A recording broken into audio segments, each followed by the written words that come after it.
देवीच्या बीजमंत्राचा म्हणजे ओम श्रीही नमः याचा 108 वेळा आपण आता जाप केलेला आहे आणि तो करता करता आपण हे पाणी चार्जही केलेलं आहे।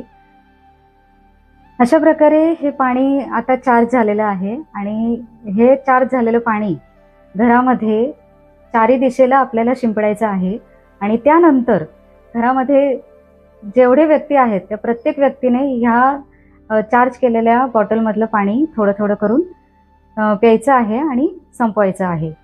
हे झाडांना घालायचं नाहीये, हे पिऊनच संपवायचं आहे।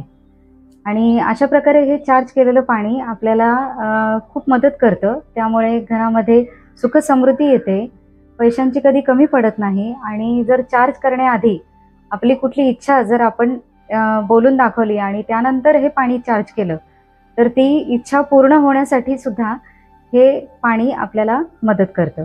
तर तुम्ही ही वॉटर बॉटल टेक्निक नक्की करून पहा आणि त्याचा काय रिझल्ट मिळतो हे मला कमेंट बॉक्समध्ये नक्की शेअर करा। धन्यवाद।